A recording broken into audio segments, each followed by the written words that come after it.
किन किन विषयों पर भगवत गीता में चर्चा की गई है? जीव, भगवान, प्रकृति, काल एंड कर्म। जीव, ईश्वर, प्रकृति, काल और कर्म, केवल एक को पता है। हमें ये याद होना चाहिए, नोट करके रखना चाहिए। जीव, ईश्वर, प्रकृति, काल और कर्म, ये भगवत गीता के 5 विषय है। भगवत गीता में किसके किसके ऊपर चर्चा की गई? जीव के ऊपर, जीव मीन्स आत्मा, जीवात्मा के ऊपर। जीव की कोई शरीर नहीं है, जीव मीन्स आत्मा के ऊपर, ईश्वर के ऊपर, भगवान के ऊपर, और प्रकृति के ऊपर। जीव, ईश्वर, प्रकृति और काल, काल के ऊपर, समय, काल और कर्म के ऊपर। कर्म, ये 5 विषय भगवत गीता के। अब श्रीमद् भागवतम के क्या विषय हैं? श्रीमद् भागवतम में किस किस के ऊपर चर्चा की गई, ये हम समझने का प्रयास करेंगे। भगवत गीता में 5 विषय हैं और श्रीमद् भागवतम में 10 विषय हैं। श्रीमद् भागवतम के 10 विषय हैं, क्योंकि भगवत गीता के 700 श्लोक हैं और भागवतम के 18,000 श्लोक हैं, तो उसी हिसाब से विषय भी डबल है ना। तो श्रीमद् भागवतम के 10 विषय हैं। उन 10 विषयों में सबसे पहला विषय जो है वो है सर्ग। सबसे पहला विषय क्या है? सर्ग। सर्ग का अर्थ है सर्ग, सर्ग, स ग को ऊपर र, सर्ग, सर्ग विसर्ग जैसे। सर्ग पहला विषय है। सर्ग क्या अर्थ है? सर्ग का ज्वाइंट करना, क्रिएट करना, क्रिएट करना। सर्ग का अर्थ है कि कैसे सृष्टि की क्रिएशन हुई, कैसे सृष्टि की उत्पत्ति हुई, कैसे सृष्टि की उत्पत्ति हुई। ये भगवत गीता का मुख्य विषय है। जो कृष्ण की लीलाएं हैं वो तो जाकर के शुरू होती है 10वें स्कंद में, और हमने कितने स्कंद पढ़ने हैं? 12 स्कंद हैं। 12 स्कंद हैं और 12 स्कंद में 335 अध्याय हैं। श्रीमद् भागवतम में 12 स्कंद हैं और 12 स्कंद में 335 अध्याय हैं। भगवत गीता में 18 अध्याय हैं।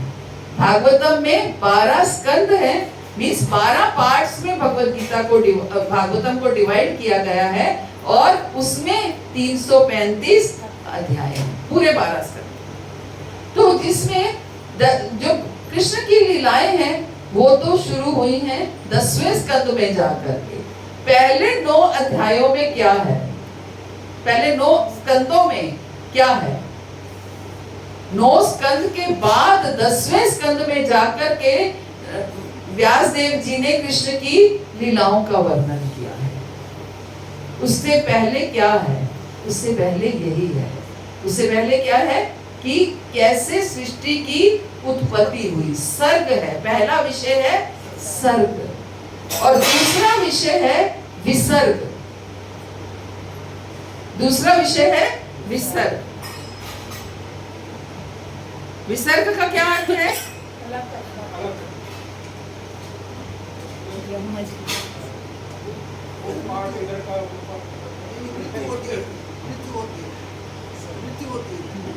हो सकता है हिंदी शब्द का यही अर्थ बनता हो, लेकिन भागवतम में विसर्ग का अर्थ है कि कैसे इस सृष्टि, भगवान की जगत की रचना में भगवान का क्या सहयोग है। जगत की रचना में भगवान का क्या सहयोग है। पहला सर्ग है भगवान क्या, सृष्टि की रचना, और दूसरा विसर्ग मीन्स इस सृष्टि की रचना में भगवान का क्या सहयोग है, भगवान ने क्या क्या किया इस सृष्टि की रचना। और तीसरा जो है विषय वो है पोषण, नहीं सॉरी स्थान। तीसरा विषय है स्थान, तीसरा विषय है स्थान। कि ब्रह्मांड में अलग अलग वस्तुओं का क्या स्थान है, पूरे ब्रह्मांड में अलग अलग वस्तुओं का क्या स्थान है, इसके विषय में बताया गया। अलग अलग वस्तुओं का स्थान मतलब पहला विषय क्या था, सर्ग था, सृष्टि की उत्पत्ति कैसे हुई। दूसरा विषय विसर्ग, इसमें भगवान ने क्या किया, उत्पत्ति हुई, इसमें कृष्ण भगवान का क्या रोल है, भगवान ने क्या किया। तीसरा विषय है स्थान। स्थान का अर्थ है कि सृष्टि ब्रह्मांड में अलग अलग वस्तुओं का स्थान। कि हम ये सोच सकते हैं कि पेड़ बने हैं, अब पेड़ बाहर ही क्यों बनते हैं, बने हैं, अंदर क्यों नहीं करके। ये सारी जो अरेंजमेंट भगवान ने की, ये इसका व्याख्या जो है वो स्थान है। किसका क्या स्थान है, देवताओं का क्या स्थान है, मनुष्य का क्या स्थान है, पशु पक्षियों का क्या स्थान है, हर किसी के स्थान के बारे में चर्चा की। और चौथा विषय है पोषण। चौथा विषय है पोषण, सृष्टि के पालन और पोषण का वर्णन। सृष्टि की उत्पत्ति तो हो गई, कि अब सृष्टि का पालन और पोषण कैसे होगा, कौन क्या खाएगा, पशु क्या खाएगा, पक्षी क्या खाएगा, कीड़े मकोड़े क्या खाएंगे, मनुष्य क्या खाएंगे, मनुष्य के लिए क्या खान पान बना है, क्या मांसाहार मनुष्य के लिए बना है या नहीं बना है। ये सारी व्याख्या जो है ये पोषण विषय है। यस, तो ब्रह्मा जी कौन है, विष्णु ने पोषण किया था। यही तो पढ़ना है, यही तो समझना है हमने। तो ब्रह्मा जी कहाँ से आए और विष्णु कहाँ से आए, और ब्रह्मा जी और विष्णु में क्या संबंध है, कौन ब्रह्मा है कौन विष्णु है, ये एक मिथ जो है हमारे मनोमस्तिष्क पे, इसी को ही हमने समझना है ना। इसलिए कई लोग हिंदू माइथोलॉजी बोलते हैं। माइथोलॉजी का अर्थ क्या होता है? हाँ, मिथ मतलब कल्पना सी, है ना। हम कहते हैं ये तो हिंदू माइथोलॉजी है। हिंदू कोई माइथोलॉजी नहीं है, कोई कल्पना नहीं है, पूरा शास्त्रिक प्रमाण है कि कैसे क्या हुआ, ब्रह्मा जी कहाँ से आए। अगर ब्रह्मा जी ने सृष्टि की क्रिएशन की, कुमार ने मटका बनाया, हमने कहा मटका कुमार ने बनाया, लेकिन कुमार ने तो मटका बनाया, वो मिट्टी कहाँ से आई? मिट्टी होगी तो कुमार मटका बनाएगा, मिट्टी नहीं होगी तो कुमार मटका कहाँ से बनाएगा? मिट्टी कहीं ना कहीं से तो आई। ब्रह्मा जी ने जीव बनाया, पशु बनाए, पक्षी बनाए, मनुष्य बनाए, सब कुछ ब्रह्मा जी ने बनाए, लेकिन मनुष्य या जीव जो भी बनाया उसके लिए हमने उस दिन समझा कि ये मनुष्य शरीर या भौतिक शरीर किससे बनता है? भूमि, जल, वायु, अग्नि और आकाश, ये 5 तत्वों से शरीर बनता है, भौतिक शरीर बनता है। ये 5 तत्व कहाँ से आए? भूमि कहाँ से आई? ब्रह्मा जी ने भूमि नहीं बनाई, ब्रह्मा जी ने मनुष्य बनाए, ब्रह्मा जी ने जीव बनाए, जीवात्माएं नहीं बनाई, ब्रह्मा जी ने उनको एक ढांचा बनाया। यस, ढांचा बनाया। पक्षी को ऐसे बनाना है, इस पक्षी को ऐसे बनाना है, इस पशु को ऐसे बनाना है, मनुष्य को ऐसे बनाना है, ये ब्रह्मा जी का काम है। सृष्टि में यहाँ पेड़ होने चाहिए, यहाँ बिल्डिंग होनी चाहिए, यहाँ ऐसा, ये सब ब्रह्मा जी की क्रिएशन है। ये क्योंकि उनको यही सेवा दी गई कि आपको ये काम करना है। आप लोग जो लोग भी ऑफिस में काम करते हैं, तो एक डिपार्टमेंट की एक ही सेवा होती है। मैं हम जैसे LIC में है, तो अगर कोई नई पॉलिसी करनी है तो एक डिपार्टमेंट में जाएगा, अगर क्लेम चाहिए तो दूसरे डिपार्टमेंट में जाएगा। जो नई पॉलिसी करने वाले को नहीं पता कि क्लेम कैसे करना है, क्लेम वाले को नहीं पता नई पॉलिसी कैसे करनी है। ऐसे ही ब्रह्मा जी ने केवल वो पुतले बनाए, है ना, पुतले बनाए, क्योंकि उनको ये सेवा दी गई कि आपको पुतले बनाने हैं। बस इस तरीके से आपको ये सृष्टि बनानी है। अब ब्रह्मा जी बोले सृष्टि कहाँ से बनानी, कैसे बनाओ, सामान तो दो सृष्टि बनाने का, है ना। एक टेलर को कहो कि आपको एक सूट स्टिच करना है, टेलर कहेगा कपड़ा तो दो, मशीन तो दो, सुई धागा तो दो, कुछ तो दो, कैसे मैं सूट सिल के दूंगा। तो ब्रह्मा जी ने सब कुछ बनाया, लेकिन जो रॉ मटेरियल है वो कहां से है ना, वो रॉ मटेरियल कहां से आया, ये हम भागवतम में समझते। ये मिथ जो हमारे मनों में है कि ब्रह्मा जी ने बनाया, तो बहुत अच्छा है, ब्रह्मा जी तो भगवान के परम भक्त हैं, और हम तो ब्रह्म गौड़ीय मध्व संप्रदाय से हैं, ब्रह्म मध्व गौड़ीय संप्रदाय, और यानी कि हमारा संप्रदाय जो है वो ब्रह्मा जी से चलता है, ब्रह्मा जी से शुरुआत होता है, हम ब्रह्मा जी के माध्यम से भगवान तक पहुंचते हैं। अगर आप Bhagavad Gita as it is यथारूप जो श्री प्रभुपाद की भगवत गीता है उसका पहला पृष्ठ देखेंगे तो उसमें पूरी परंपरा दी गई है। पूरी परंपरा मीन्स कहाँ कैसे कृष्ण से लेकर की ये परंपरा हम तक पहुंचती है, श्री प्रभुपाद तक पहुंची, गुरु महाराज तक पहुंची, हम तक पहुंची, कैसे पहुंचती है, कैसे श्री प्रभुपाद तक, कैसे हम अपनी बात को कृष्ण तक कन्वे करते हैं, कृष्ण तक पहुंचाते हैं, ये एक हिरार्की है। तो कृष्ण से शुरू हुई, कृष्ण के बाद ब्रह्मा जी, है ना। तो हमारा तो संप्रदाय ही ब्रह्मा जी के माध्यम से है, इसलिए हमें ये क्लियर करना है कि ब्रह्मा जी ने क्या क्या किया। तो यही विषय है, विषय का अर्थ ही यही है कि हम क्या क्या समझेंगे। हम भागवतम पढ़ने जा रहे हैं, लेकिन हम भागवतम में क्या क्या समझने का प्रयास करेंगे, ये हम ये विषय है। तो पहला विषय क्या है, सर्ग है। सर्ग का अर्थ क्या है, सृष्टि की रचना कैसे हुई। दूसरा क्या है, विसर्ग है। विसर्ग का अर्थ क्या है,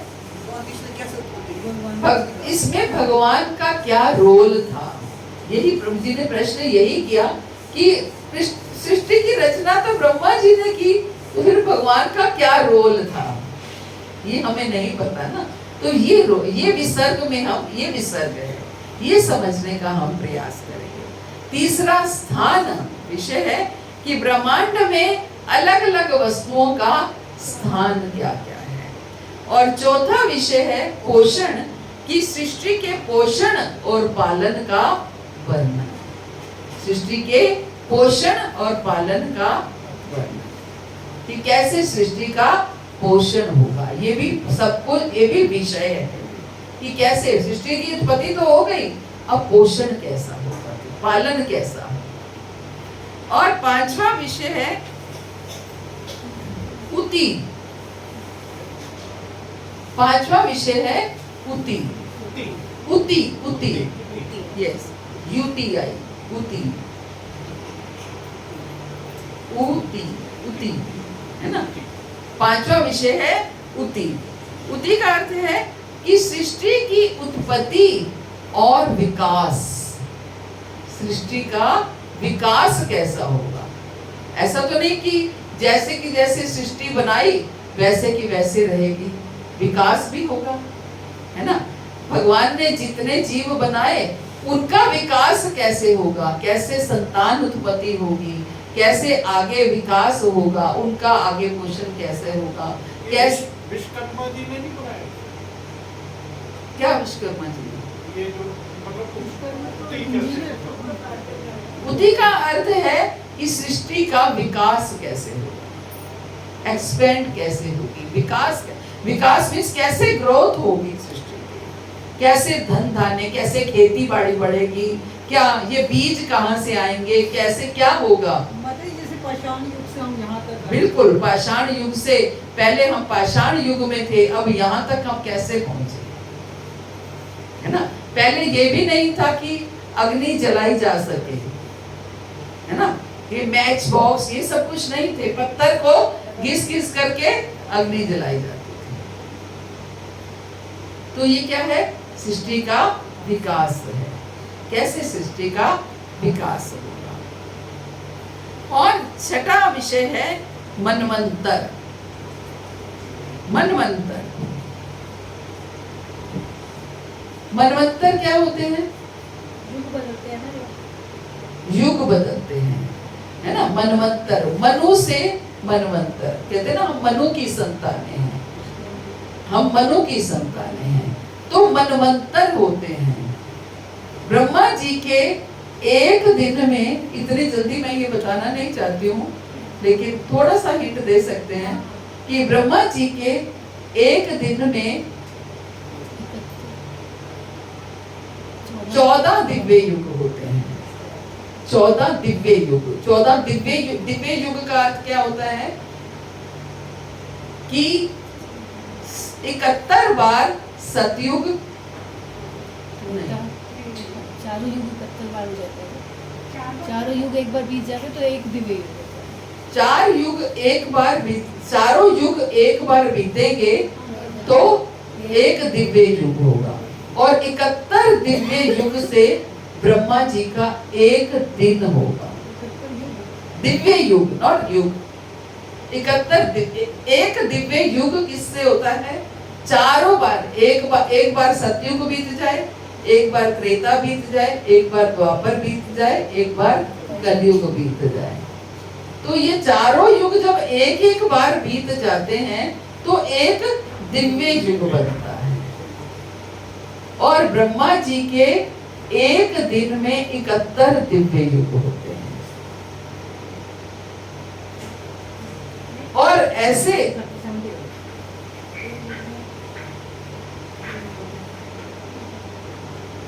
ब्रह्मा जी के एक दिन में 71 दिव्य युग। तो डिटेल में हम इतने डिटेल में नहीं जाएंगे, धीरे धीरे आगे पढ़ेंगे तो आप वरना यही कंफ्यूज हो जाएंगे। और 14 मनवंतर होते हैं। ब्रह्मा जी के एक दिन में 14 मनवंतर होते हैं,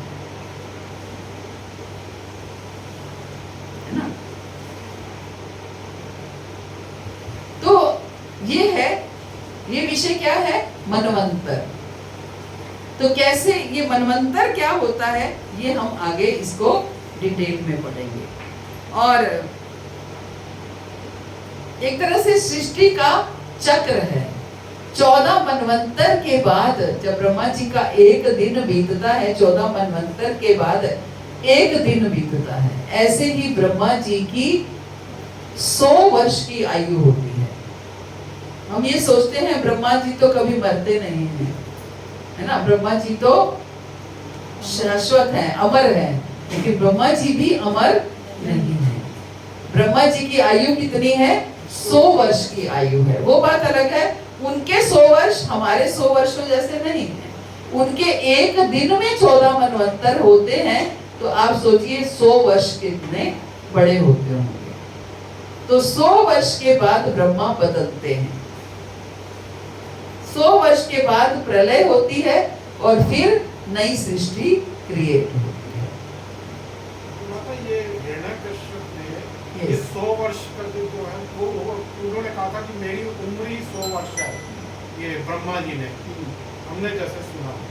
और ये इसने जैसे वरदान मांगा था जब तो ब्रह्मा जी ने क्या बोला था कि मैं अमरता का वरदान नहीं दे सकता, अमर तो मैं खुद भी नहीं हूं, तो तुम्हें कैसे दूंगा। यही बात है कि आयु में अंतर जरूर है। ब्रह्मा जी की आयु हमसे करोड़ों करोड़ों गुना ज्यादा है, लेकिन अमर नहीं है।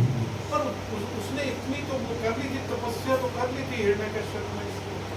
नहीं, हिरण्यकशिपु भी सतयुग के समय के हैं, तो सतयुग में इस वाले सतयुग में भी 1 लाख वर्ष आयु थी। जैसे कलयुग की आयु कितनी कही गई? 100 वर्ष। द्वापर की 1000 वर्ष, त्रेता की 10,000 वर्ष और सतयुग की 1 लाख वर्ष। ऐसे ही कई कल्पों पीछे और आयु ज्यादा थी। हर कल्प की भी आयु अलग अलग है। इस कल्प की बात हो रही है, यानी कि ब्रह्मा जी के एक दिन को कल्प कहते हैं। तो ये ब्रह्मा जी के इस दिन की बात हो रही है जिस दिन में हम रह रहे हैं, है ना। इस दिन में आयु इस हिसाब से है। तो पांचवा विषय क्या है? मनवंतर है, छठा सॉरी। और सातवां विषय है ईशानु कथा। ईशानु कथा नाम से ही समझ में आ रही है। ईशानु कथा का अर्थ क्या है? ईश्वर की कथा, है ना। ईश्वर की कथा कि ईश्वर के द्वारा सृष्टि में किए गए कार्यों का, लीलाओं का वर्णन। भगवान ने इस सृष्टि में क्या क्या लीलाएं की उसका वर्णन, ये विषय है। और आठवां विषय है निरोध। निरोध, निरोध का अर्थ क्या है? प्रलय, सृष्टि के समापन की प्रक्रिया। कैसे सृष्टि समाप्त हुई,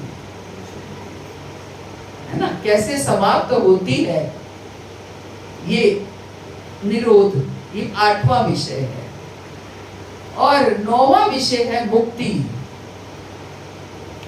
नौवां विषय है मुक्ति। बंधन से मुक्ति या मोक्ष का जो मार्ग है ये हमें श्रीमद् भागवतम बताती है, ये भी विषय है। और 10वां विषय है आश्रय। 10वां विषय है आश्रय, भगवान में आश्रय और भक्ति का वर्णन। तो ये श्रीमद् भागवतम के विषय हैं। सबको समझ में आया? याद रखना थोड़ा सा कठिन है, लेकिन हम कम से कम कॉपी में लिख के रखें तो हम बीच बीच में रीडिंग या पढ़ सकते हैं, किसी समझ सकते हैं। तो कौन कौन से विषय हैं? पहला सर्ग। सर्ग का अर्थ क्या है? सृष्टि की उत्पत्ति। विसर्ग का अर्थ है, दूसरा है विसर्ग, कि उत्पत्ति में भगवान का क्या सहयोग है। और तीसरा स्थान, इस वस्तु का क्या स्थान है। चौथा पोषण, सृष्टि का पोषण कैसे होने वाला है। और पांचवा उत्पत्ति, सृष्टि की उत्पत्ति और विकास कैसे होगा। और छठा मनवंतर, कि मनवंतरों का वर्णन है, जो सृष्टि के काल चक्र हैं उनका वर्णन है, कैसे ये क्या क्या काल चक्र हैं।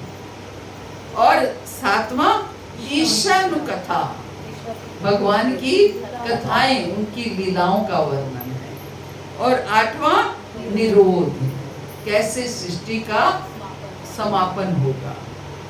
और नौवां मुक्ति, क्या हम सृष्टि के समापन के साथ साथ आते जाते रहेंगे या निकलने का प्रयास करना चाहिए, नहीं करना चाहिए। क्या मुक्ति है, मोक्ष क्या है, प्राप्त करना है, नहीं करना, लक्ष्य क्या है, मोक्ष प्राप्त करना लक्ष्य है या नहीं है, ये बताया जाएगा। और 10वां विषय है आश्रय, कि हमारा अल्टीमेट जो है लक्ष्य क्या है, भगवान का आश्रय और भक्ति का वर्णन किया गया है। आश्रय कैसे लिया जाए, हालांकि आश्रय के बारे में भगवान ने भगवत गीता में भी बहुत अच्छे से बताया है, लेकिन इसमें और डिटेल में है कि कैसे आश्रय, हम इसमें उदाहरण दे दे करके है कि कैसे भक्तों ने भगवान का आश्रय लिया। आश्रय को 10वां विषय क्यों दिया गया, 10वां नंबर क्यों दिया गया, क्योंकि अल्टीमेट हमें पहुंचना कहां तक है, आश्रय तक ही पहुंचना है ना। हम भगवान का आश्रय ले लें, बस भगवान के शरणागत हो जाएं।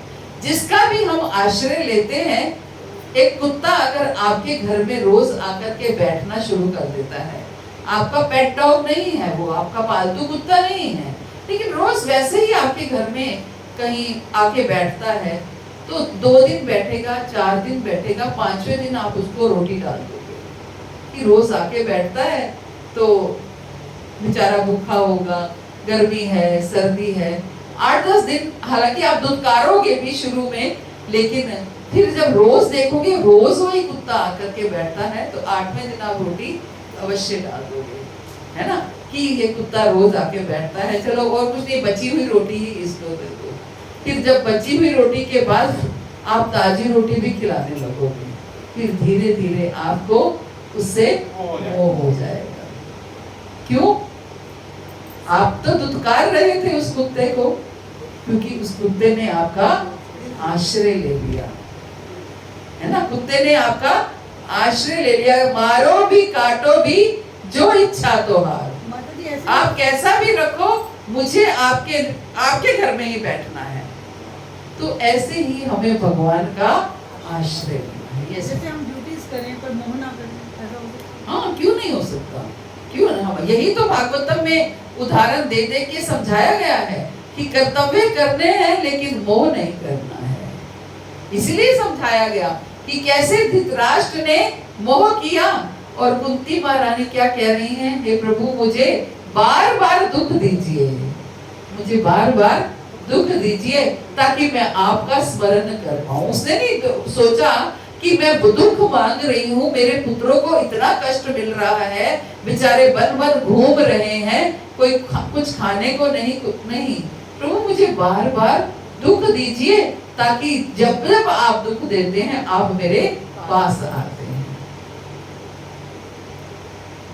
तो ये तो उदाहरण दे दे के भागवतम में समझाया गया कि कर्तव्य करने हैं। ये तो भगवत गीता में भी करना बताया गया, नियतम कुरु कर्मणा, अपने नियत कर्म सबको करने हैं, लेकिन वो नहीं करना है। होता क्या है, हम जब कर्म करते हैं फल की इच्छा होने लगती है। खाना बनाया, किसी ने अप्रिशिएट नहीं किया, फल की इच्छा उसी समय होने लगी कि बताओ इतनी मेहनत से बनाया, कुछ बोला ही नहीं, अच्छा है बुरा है क्या है ना। तो ये इस तरीके से फल की इच्छा हमें साथ साथ होने लगती है। जो फल की इच्छा है वो हमें बंधन में डाल देती है।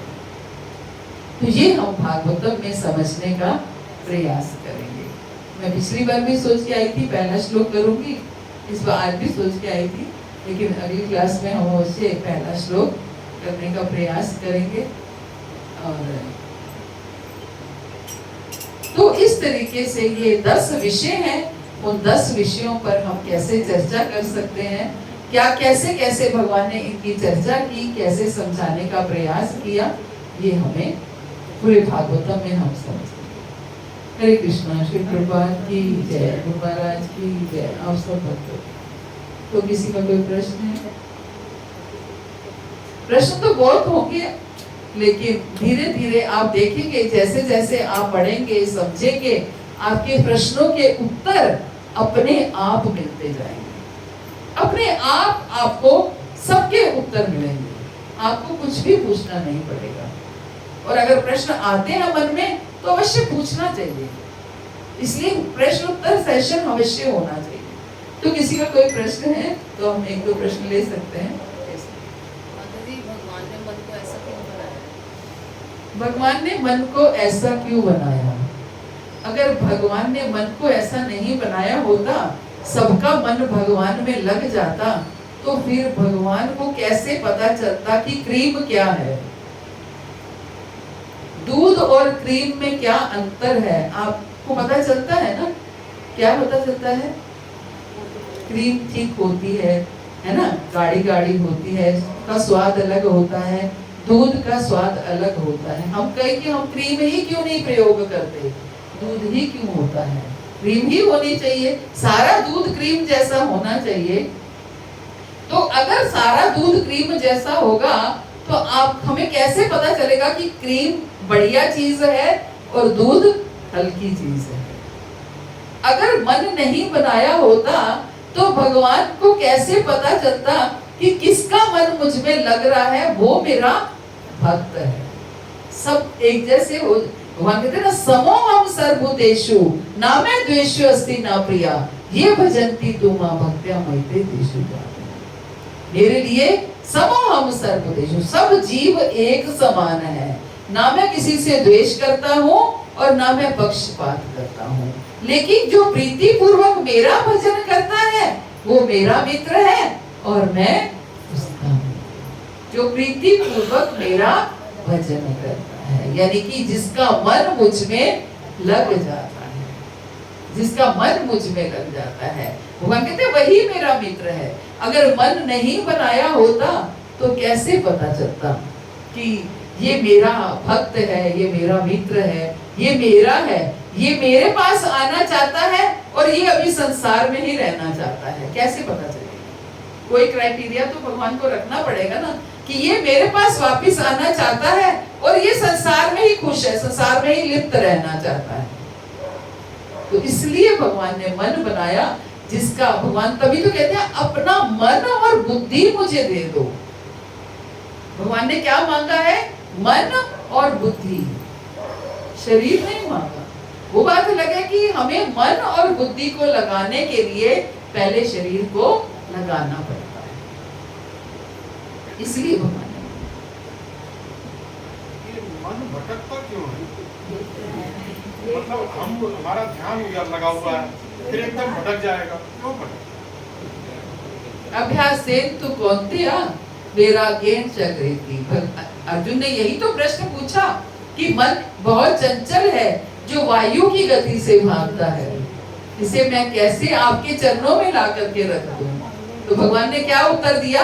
अभ्यास से तू कौन्तेय, हे कुंती पुत्र अभ्यास करो, प्रैक्टिस करो। आप देखिए, आप 16 माला सुबह लगातार कीजिए, सुबह 4 से 6, 4:30 से 6:30, 5 से 7 सुबह के टाइम पे आप जब कीजिए, आप देखिए 6 महीने लगातार कीजिए और अपने पहले दिन को अवश्य याद रखिए। फिर और 6 महीने बाद देखिए कि जितना मन आपका पहले दिन भागा था, क्या 6 महीने बाद भी उतना भाग रहा है? आपको अपने आप अपने प्रश्न का उत्तर मिलेगा। पिछली क्लास में आपने बताया था कि निंदा नहीं करनी चाहिए, तो चुगली का क्या वो है? लोग चुगली करते थे, जैसे मैंने इनसे बात शेयर की, मैंने उनको बताया भी कि उन्होंने चुगली उनके बारे में। ऐसा भी होता है ना हमारे साथ। हम थर्सडे की क्लास में आतताई पढ़ रहे हैं, है ना? आतताई बताए भगवान ने 6 तरह के आतताई। उसमें एक तरह का आतताई है घर में आग लगाने वाला। घर में आग लगाने वाला आतताई कहा है भगवान ने, मतलब आतताई मीन्स क्रूअल, है ना? घर में आग लगाने वाला। घर में आग का मतलब ये नहीं कि आपने पेट्रोल डाल के आग लगाई है। घर में आग लगाने वाला मीन्स सास की बहू को कह दी, बहू की सास को, पति की पत्नी को, पत्नी की पति को, इस तरीके से बात इधर से उधर, और बीच में थोड़ा बहुत मिर्च मसाला अपना भी ऐड करके अगर किसी को बता दिया तो वो क्या है? आग लगाना। ये चुगली है, ये चुगली। किसी का बुरा करना बहुत चुगली है, ऐसे बात करो अलग बात। नहीं, ऐसे भी बात करोगे तो बुरा हो सकता है, भले ही आपकी इच्छा ना हो, हाँ जी, हाँ। लेकिन जाने में भी हो सकता है। माता जी, वैसे हम कोई सेवा करें, जैसे कुछ काम करते, जब करते रहे तो वो नहीं गिना जाएगा? 16 माला में नहीं गिना जाएगा। वो पूजा नहीं है। 16 माला आपको बैठ के, आपका साधन है ये। साधक समझते हैं? एक साधक साधन करता है। साधक मीन्स हम भक्त नहीं हैं, हम सब क्या हैं? साधक हैं। हम साधना करने का अभ्यास कर रहे हैं। किस लिए साधन करते हैं? साधन इसलिए कर रहे हैं ताकि हम भक्त बन सके, है ना? हम भक्त बन सके, प्रैक्टिस कर रहे हैं साधन करने। तो जो साधन है, वो जो मिनिमम साधन है वो हमें स्थिरता से करना है। बाकी हमारा भगवान ने तो सततम कीर्तनीयन्तो माम ये बोला है कि हमें सततम कीर्तन करते रहना है, सततम नाम, हमेशा नाम लेते रहना है ना, हमेशा लेते रहना है। लेकिन कुछ नाम जो है उसका अभ्यास कैसे होगा, सततम कीर्तनीयन्तो का अभ्यास कैसे होगा, हमेशा नाम लेने का अभ्यास कैसे होगा, जब हम कुछ जप जो है बैठ करके करेंगे। तो 16 माला हमें बैठ के करनी है, इसके बाद आप जो जितना मर्जी करते रहिए, कोई लिमिट नहीं। भक्त ध्रुव ने उसने तो कोई पहले 16 मालाएं की नहीं थी, बट उसको जो है एकदम ही एक ही बात पे, मतलब जैसे जो दूसरी माता थी उसने जो है वो कमट कसा था, तो उसी से ही उसने भक्ति को प्राप्त कर। तो प्रश्न क्या है प्रश्न कि ये भक्त ध्रुव ने 16 माला नहीं की थी तो भी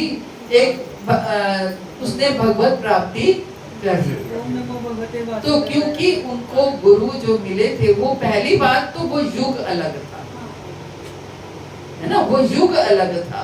हर युग का अलग अलग नियम है।